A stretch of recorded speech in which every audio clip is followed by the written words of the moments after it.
I can't believe it is June already. This year is flying by.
Hi everyone, welcome back to my channel. My name is Kristen and it is now June. I feel like June almost kind of feels like a transition month.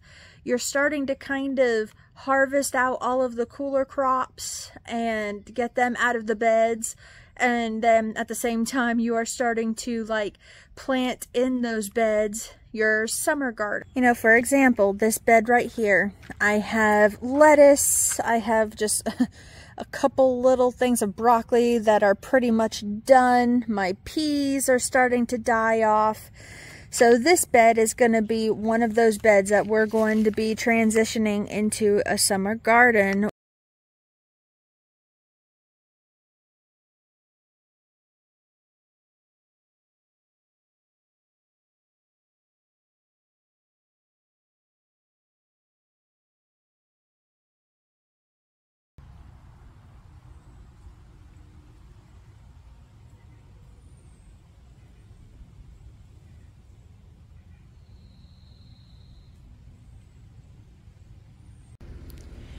This was our garlic bed, and I just filled it completely with these jade bean.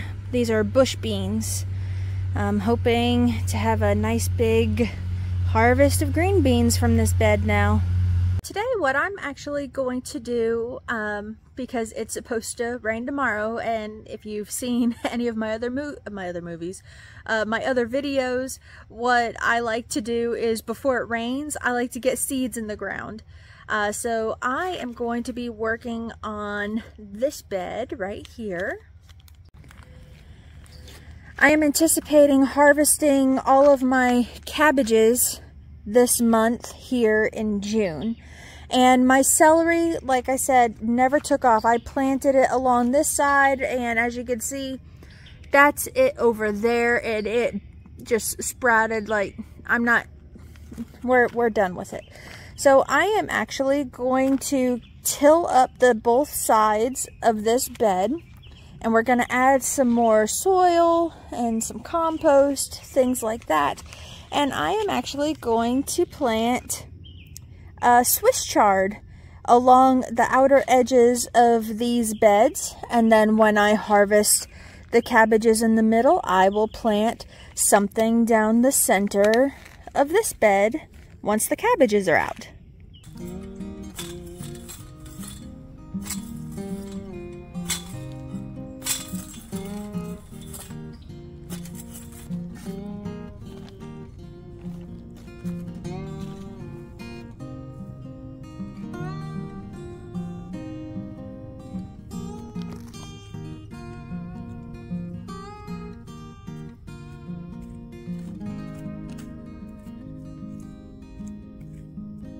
Those are some funky seeds for Swiss chard. I've never grown Swiss chard before. Kind of cool looking.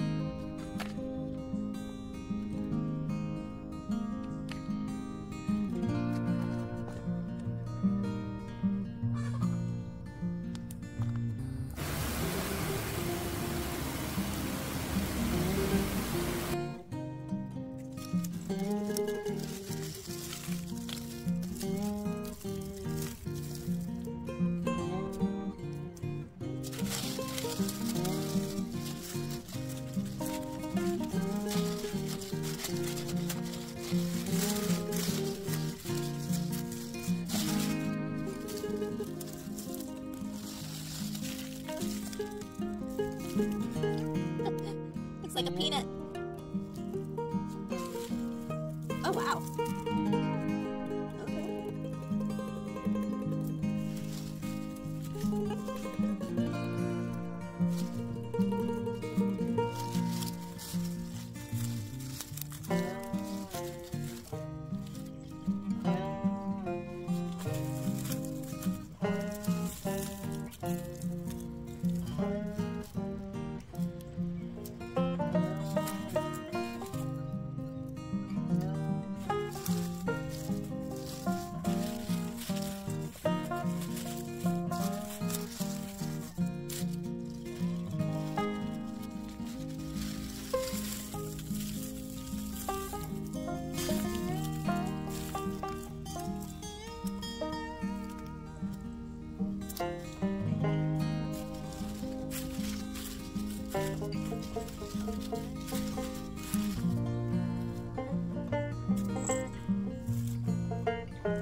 So here is my potato haul.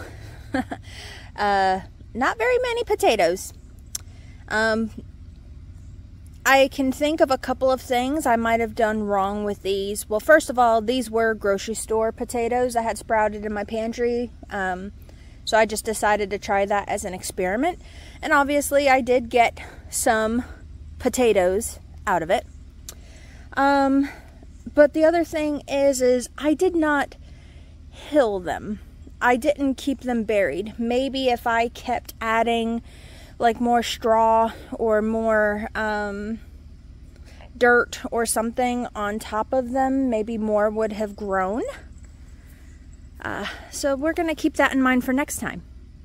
But I have some taters, precious.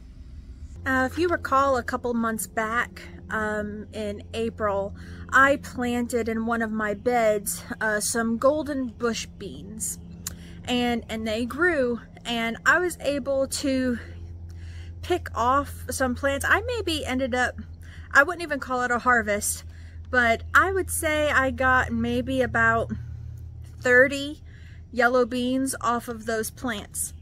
And then they just weren't producing anymore, so I made the decision to pull them out.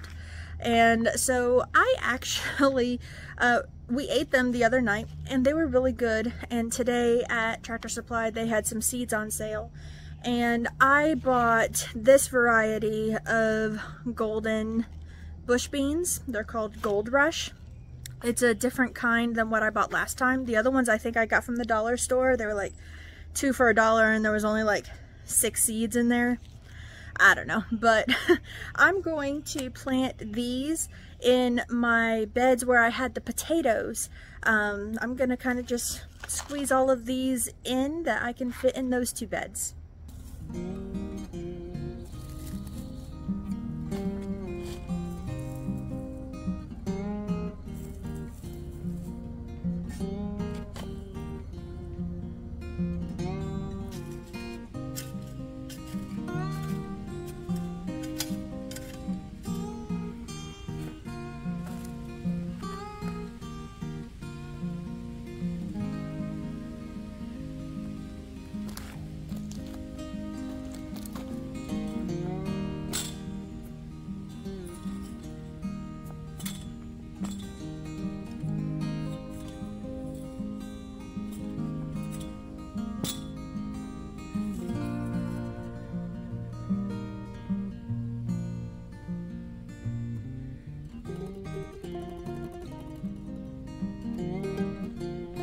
So I just finished preparing another bed. I am hoping that by putting in like that extra little divider, because those beds are kind of on a slope, I'm hoping by adding these dividers it's going to help keep the soil contained better in that smaller space. And while I was at Dollar General today, they had some green beans. So we are going to plant, we've got some Roma 2 bush beans, Ford Hook Farm heirlooms. We got those, and then we also have this Blue Lake stringless pole bean. Now, I do have some pole beans planted here, but they're just not doing very good. I had quite a few of them die, or they didn't germinate. So it's just, I mean, they're growing. They're just, I don't think as bushy or as perky as they should be. So I'm going to, you know, just plant these in between, you know, where there's little spots, and hopefully that'll fill that up. And then this whole bed I'm going to fill with these Italian green beans here in this portion of the bed. It's hot. But silly me for coming out at the hottest part of the day to do garden chores. Now, I want to do some changes to this bed just because we had a lot of erosion issues. I feel like things did not grow as well as they could have. So I just have a few little plants left, like my little marigold. I have a small little pepper plant there and a pepper plant there. And I think these are flowers I planted. I'm not sure, but what I think I'm going to do is I'm just going to try and transplant everything that was in here and move it to a different bed. So that way I can till this up, add more soil, and hopefully we can get things growing better in this bed, like kind of how I did up there. I've been doing, you know, a lot of research. I'm a beginner gardener, and so I am constantly on Google. And I just figured I would share a little bit on how do I determine what method I'm going to do when I'm researching something. And the first thing is I like to find at least 3 sources that say kind of the same thing. That's really important. I don't want to just pick one thing to do that you know, the first site that I find. I like to make sure that there are at least 3 other sources that can confirm the same thing. 2, the things that I need, they all have to be either something I already have on hand or something that I can easily get. And the other thing is, it has to be simple. Me just starting off, I don't have time to do a lot of complex things. I'm just trying to find simple resolutions. They may or may not work, but for right now, just because of all of the overwhelm of everything kind of going on right now, simple is what's better for me. So those are the 3 things that I'm kind of using in my research to decide what I'm going to do whenever I come across an issue.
Alright, I think that about does it for planting in June. I just used up the last 3 packets of these seeds. There was only a few seeds left in each one, so I decided to put them all in this one bed that I have, I called it my transition bed. It had a bunch of cool weather crops, and so we have in there a bunch of like asparagus beans, a lot of summer squash or zucchini, and also some more cherry tomatoes. I'm hoping that they're going to take. I was really hoping to have a huge crop of tomatoes this year because I wanted to preserve and make a bunch of sauces and things like that. And it didn't go that way. And so these little cherry tomatoes, they're little bush cherry tomatoes, and they don't have as long of a like a maturity thing. So I'm hoping that just by planting, I planted a lot of these, I am hoping that it's going to give me a bunch of tomatoes. Not really so much to make like normal kind of sauce, but I enjoy making sauce out of cherry tomatoes just by sauteing them and squishing them a little bit, and it's pretty tasty. So at least I'll have those, hopefully. I hope you enjoyed this video, and if you guys have any tips on how I can you know, improve my soil so I can get better harvest, let me know. And also, if you like this kind of content, like and subscribe, and we will all learn and grow together. Thank you so much for watching, and I hope you have a blessed day, and we'll catch you on the next video.